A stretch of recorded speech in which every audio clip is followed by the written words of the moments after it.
আমন্ত্রণ জানাচ্ছি আপডেট সংবাদে। শুরুতেই জানিয়ে দিব গুরুত্বপূর্ণ শিরোনাম, এরপরেই থাকবে বিস্তারিত। বাংলাদেশের সর্বশেষ গুরুত্বপূর্ণ আপডেট সংবাদে আপনাকে স্বাগত। শুরুতেই সংবাদ শিরোনাম, পরে বিস্তারিত। প্রথমে জানাবো, দেশকে দুর্নীতিমুক্ত করতে হলে পিআর পদ্ধতির বিকল্প নেই বললেন চরমোনাই পীর। ইসলামী আন্দোলন বাংলাদেশের আমির মুফতি সৈয়দ মোহাম্মদ রেজাউল করিম পীর সাহেব চরমোনাই বলেছেন, দেশকে দুর্নীতি, চাঁদাবাজি ও টেন্ডারবাজি মুক্ত করতে হলে সংখ্যানুপাতিক প্রতিনিধি ভিত্তিক পিআর পদ্ধতি নির্বাচন চালুর কোনো বিকল্প নেই। এরপর জানাবো, এনজিওর মতো সরকার চালালে সমস্যা হবে বললেন মঈন খান। সরকার আর এনজিও আলাদা বিষয় উল্লেখ করে বিএনপির স্থায়ী কমিটির সদস্য ডক্টর আব্দুল মঈন খান বলেছেন, এনজিওর মতো কিংবা কর্পোরেটেড প্রতিষ্ঠান দিয়ে সরকার চালালে সমস্যা তৈরি হবে। গণতন্ত্র বিশ্বাস করলে সবকিছু জনগণের মতামত থাকতে হবে। আজ রাজধানীর বনানীতে গবেষণা প্রতিষ্ঠান পলিসি রিসার্চ ইনস্টিটিউট PRI এর এক সেমিনারে প্রধান অতিথির বক্তব্যে এসব কথা বলেছেন বিএনপির এই নেতা।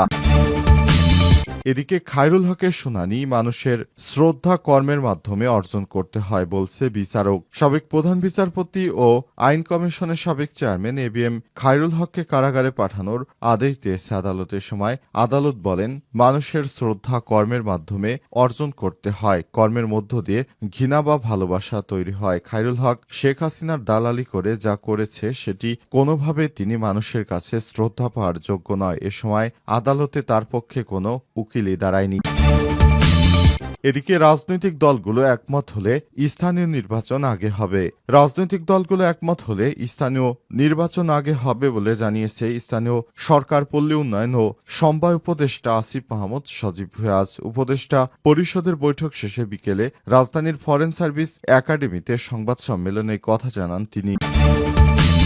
এবং সর্বশেষ জানাবো, পাকিস্তান ইরান সীমান্তে 20 বাংলাদেশি আটক। বৈধ কাগজপত্র ছাড়া ইরানে প্রবেশের সময় পাকিস্তান সীমান্ত থেকে 20 বাংলাদেশি আটক করা হয়েছে।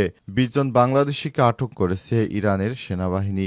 জানা গেছে তারা ট্যুরিস্ট ভিসায় পাকিস্তানে ভ্রমণ করতে গিয়েছিল, কিন্তু পরে তারা সেখান থেকে ইরানে ঢুকতে যায়। তবে অবৈধভাবে তারা ইরানে ঢুকতে যাওয়ার পথে নিরাপত্তারক্ষীরা তাদেরকে প্রশ্নের সম্মুখীন করায়। এরপরই তাদেরকে আটক করা হয়েছে। প্রিয় দর্শক, এতক্ষণ শুনছিলেন সংবাদ শিরোনাম, এবারে বিস্তারিত।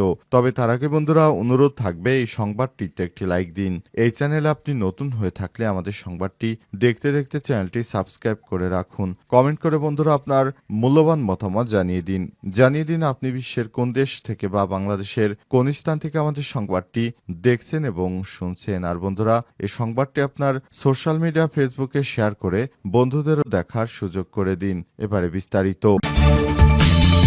দেশকে দুর্নীতিমুক্ত করতে হলে পিআর পদ্ধতির বিকল্প নেই বললেন চরমোনাই পীর। ইসলামী আন্দোলন বাংলাদেশের আমির মুফতি সৈয়দ মোহাম্মদ রেজাউল করিম পীর সাহেব চরমোনাই বলেছেন, বাংলাদেশকে দুর্নীতিমুক্ত, চাঁদাবাজ মুক্ত ও টেন্ডারবাজি মুক্ত করতে হলে সংখ্যানুপাতিক পদ্ধতি বা পিআর পদ্ধতি নির্বাচন পদ্ধতি চালুর কোনো বিকল্প নেই। প্রয়োজনীয় সংস্কার, গণহত্যার বিচার, সংখ্যানুপাতিক পিআর পদ্ধতিতে সুষ্ঠু ও নিরপেক্ষ নির্বাচনের দাবিতে আজ পিরোজপুরে এক সমাবেশে প্রধান অতিথির বক্তব্যে তিনি এসব কথা বলেছেন। এ সময় তিনি আরো বলেন, মুফতি সৈয়দ মোহাম্মদ রেজাউল করিম আরো বলেন, বাংলাদেশে 18 কোটি মানুষ গত 16 বছরে সন্ত্রাস, দুর্নীতি, গুমখুন, স্বৈরাচার, ফ্যাসিস্ট ও বিভিন্ন অপসংস্কৃতির গ্লানি থেকে মুক্ত হতে চায়। ইসলামী আন্দোলন পিরোজপুর জেলা শাখার সভাপতি মাওলানা মোহাম্মদ ইয়াহিয়ার সভাপতিত্বে বৃহস্পতিবার শহরের কেন্দ্রীয় শহীদ মিনার প্রাঙ্গণে সমাবেশে বিশেষ অতিথি হিসেবে বক্তব্য দেন বরিশাল বিভাগীয়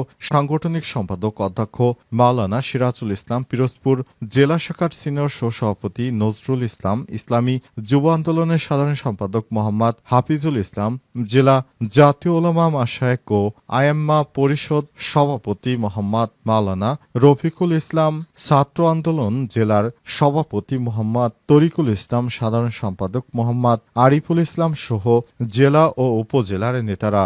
আমির রেজাউল করিম এ সময় আরো বলেছেন, চব্বিশের গণঅভ্যুত্থানের পর দেশের মানুষ একটি সমৃদ্ধ বাংলাদেশের স্বপ্ন দেখেছে। স্বাধীনতার পরবর্তী যারাই ক্ষমতায় অধিষ্ঠিত ছিল তারা জনগণকে হতাশ করেছে চরমভাবে।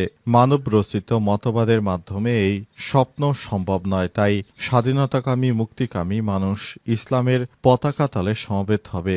একজন সচেতন মুসলমান ইসলামকে উপেক্ষা করে মানবরচিত মতবাদ বিশ্বাসী হতে পারে না। এনজিওর মতো সরকার চালালে সমস্যা হবে বললেন মঈন খান। সরকার আর এনজিও আলাদা বিষয় উল্লেখ করে বিএনপির স্থায়ী কমিটির সদস্য ডক্টর আব্দুল মঈন খান বলেছেন, এনজিওর মতো কিংবা কর্পোরেটেড প্রতিষ্ঠান দিয়ে সরকার চালালে সমস্যা তৈরি হবে।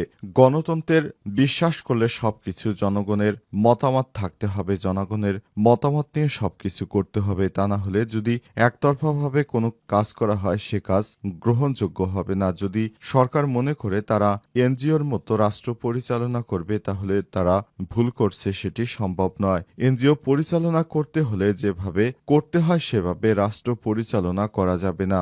রাষ্ট্রে কিছু দুষ্কৃতকারী আছে, তাদেরকে শক্ত হাতে দমন করতে হবে। অন্তর্বর্তীকালীন সরকারের প্রধান উপদেষ্টা প্রফেসর ডক্টর মোহাম্মদ ইউনূস বাংলাদেশটাকে যেভাবে চালাচ্ছে সেটা কোনোভাবেই বিএনপি দায়িত্বশীল মনে করছে না। বিএনপি মনে করছে রাষ্ট্র কঠোরভাবে চালাতে হবে, তা না হলে যারা ফ্যাসিবাদের দোসর আছে মাথা চারা দিয়ে উঠছে তারা দেশটাকে ধ্বংসের দ্বার প্রান্তে নিয়ে যাবে। সুতরাং এসব কিছু থেকে বাঁচতে হলে অবশ্যই সরকারকে এসব এনজিও মার্কা কর্মকাণ্ড পরিচালনা করা যাবে না। সরকারকে অবশ্যই তার দায়িত্বশীল ভূমিকা পালন করতে হবে বলে মনে করে বিএনপির নেতাকর্মীরা আরও জানিয়েছে তারা সরকারকে সহায়তা করতে চায় সব ক্ষেত্রে, তবে সরকারের উচিত দ্রুত সময়ের মধ্যে নির্বাচন দিয়ে দেয়া।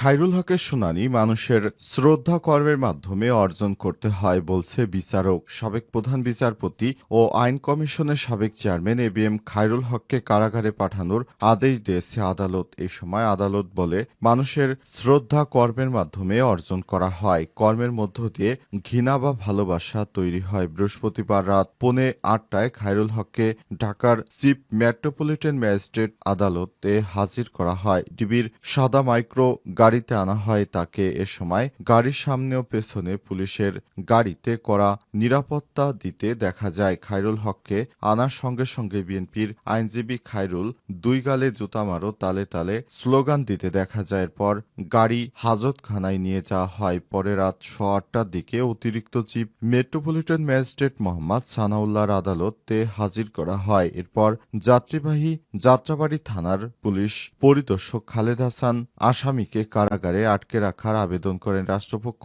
কারাগারে আটকে রাখার জোর দাবি জানান। এ সময় কেউ তার পক্ষে কোনো আইনজীবী ছিলেন না। এরপর বিচারক মোহাম্মদ সানাউল্লাহ বিএনপির আইনজীবীদের উদ্দেশ্য করে বলেছেন, আপনাদের কথায় অনেক কিছুই উঠে এসেছে। আপনারা বলেছেন আগে আপনারা বিচারকদের সম্মান করতেন, শ্রদ্ধা করতেন, কিন্তু কিছু সময় দেখা যাচ্ছে আপনারা সেসব শ্রদ্ধা জায়গা থেকে সরে এসেছেন। বিচারক বলেন, মানুষের শ্রদ্ধা তার কর্মের মাধ্যমে অর্জন করতে হয়, কর্মের মধ্য দিয়ে মানুষ ঘৃণা বা শ্রদ্ধা অর্জন করে। কিন্তু আপনি প্রধান বিচারপতি থাকাকালীন যে অনৈতিক কর্মকাণ্ড করেছেন, সুতরাং আপনার কোনোভাবে শ্রদ্ধা পাওয়ার যোগ্যতা থাকে না। আপনি শেখ হাসিনার দালালি করেছেন, চাটুকারিতা করেছেন। পাকিস্তান ইরান সীমান্তে 20 জন বাংলাদেশি আটক। বৈধ কাগজপত্র ছাড়া ইরানে প্রবেশের সময় পাকিস্তান ইরান সীমান্ত থেকে 20 জন বাংলাদেশিকে আটক করেছে পাকিস্তানের ফেডারেল ইনভেস্টিগেশন এজেন্সি FIA। সীমান্তরক্ষী বাহিনী FC আজ বেলুচিস্তানের চাগাই জেলার তাপতান সংলগ্ন মাসকেল এলাকায় যৌথ অভিযান চালানোর সময় তাদের আটক করে। খবর পাকিস্তানের প্রভাবশালী গণমাধ্যম ডনের। FIA মুখপাত্র আরও জানায়, তাপতানে FIA-র মানব পাচার বিরোধী সার্কেল এবং FC কর্মীদের যৌথ অভিযানের সময় এই আটক করা হয়েছে। ওই ব্যক্তিরা অবৈধভাবে সীমান্ত অতিক্রম করার চেষ্টা করছিলেন।